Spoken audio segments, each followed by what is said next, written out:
国际新闻来看，北韩昨暗发射一粒军事侦察卫星，火箭伫中途爆炸，发射的任务失败哦。北韩的官方媒体是指出讲，会失败可能是甲上新开发的液态燃料有关系。日本跟南韩哦，拢谴责这粒卫星的计划违反联合国安理会决议。南韩嘛随举行空军的演习来回应。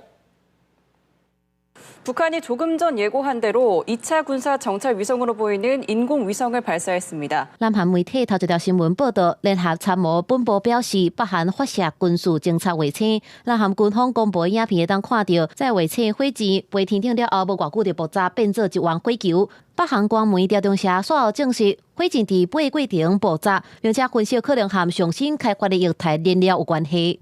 这是北韩最近1年外第4摆发射卫星，去年5月份到8月份拢发射失败，在1月份才头一摆成功发射万里镜1号侦察卫星。